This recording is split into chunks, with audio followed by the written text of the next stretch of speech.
Assalamualaikum warahmatullahi wabarakatuh. Hai, perkenalkan nama saya Muhammad Bintang Al-Kafi dari kelas KBC MIPA.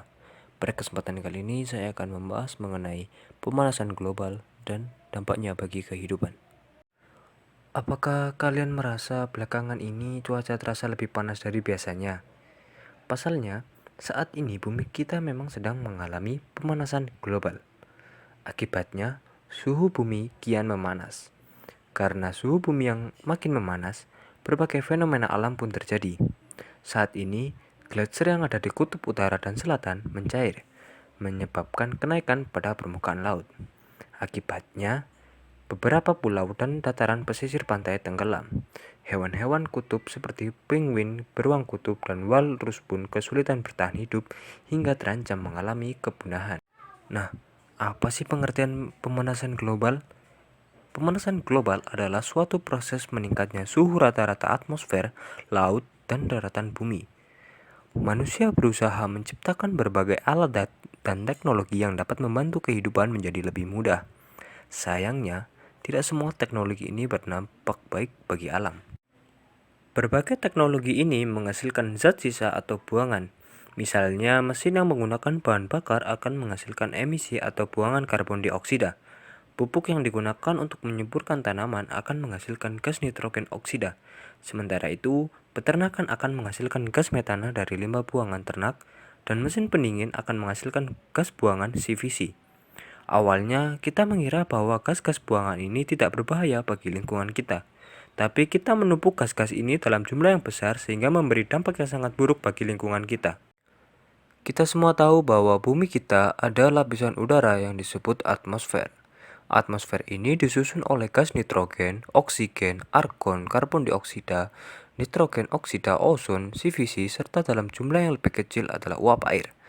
Meskipun dalam jumlah yang kecil, gas-gas ini memiliki pengaruh yang sangat besar, karena gas-gas ini menyebabkan efek alamiah yang disebut sebagai efek rumah kaca. Efek rumah kaca pertama kali dikemukakan oleh fisikawan Prancis Joseph Fourier pada tahun 1824.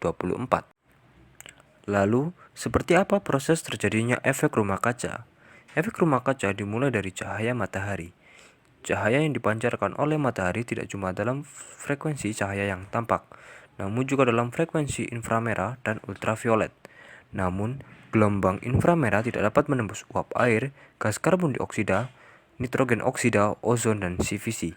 Sehingga sebagian besar gelombang inframerah ini dipantulkan kembali ke angkasa. Sedangkan gelombang ultraviolet yang berbahaya bagi manusia diserap oleh ozon sehingga sebagian tidak sampai ke permukaan bumi. Nah, cahaya yang lolos dari atmosfer diserap oleh permukaan bumi, baik tanah maupun laut, dan menyebabkan kenaikan suhu pada permukaan bumi. Energi cahaya tersebut diradiasikan kembali dalam bentuk gelombang inframerah. Namun, seperti sebelumnya, gelombang inframerah sulit menembus gas-gas yang ada di atmosfer, sehingga dipantulkan kembali ke permukaan bumi. Hal inilah yang menyebabkan suhu permukaan bumi meningkat.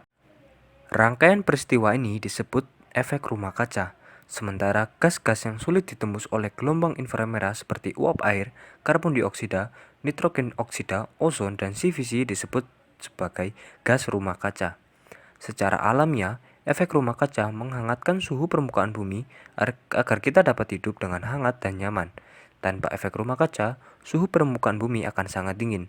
Namun, kalau konsentrasi gas-gas yang tidak bisa ditembus gelombang inframerah ini terus meningkat, maka akan lebih banyak gelombang inframerah yang tidak terperangkap. Akibatnya, suhu permukaan bumi terus meningkat. Lalu, apa dampak pemanasan global? Ya, pemanasan global tentu berdampak pada perubahan iklim di dunia.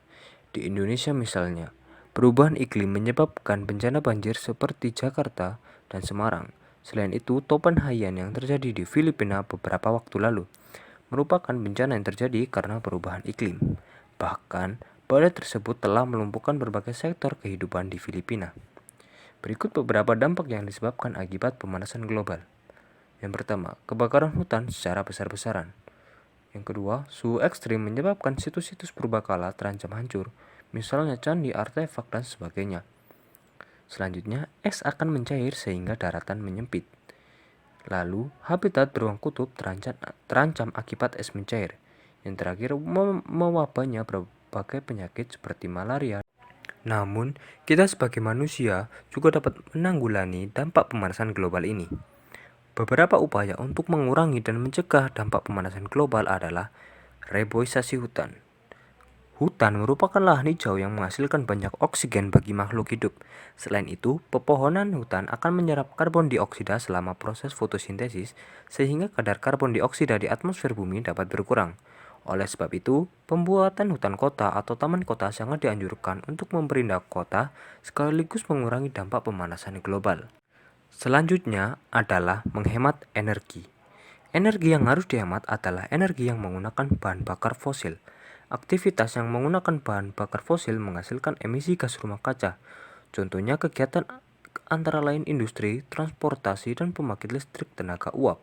Dengan mengurangi tenaga aktivitas tersebut, gas rumah kaca dapat dikurangi. Selanjutnya adalah mencari sumber energi alternatif. Energi bahan bakar fosil energi utama saat ini. Cara lain untuk mengurangi emisi akibat penggunaan bahan bakar fosil adalah dengan mencari sumber energi alternatif lain yang ramah lingkungan. Banyak energi alternatif di Indonesia yang bisa digunakan. Sebagai contoh, energi air, energi panas bumi, energi cahaya matahari, energi nuklir, dan energi angin. Upaya terakhir adalah mengelola sampah. Pengolahan sampah organik dan organik dapat dilakukan dengan tindakan reuse, recycle, atau yang kita sebut dengan 3R. Dengan upaya ini, diharapkan bisa mengurangi dampak pemanasan global. Sekian dari saya, terima kasih.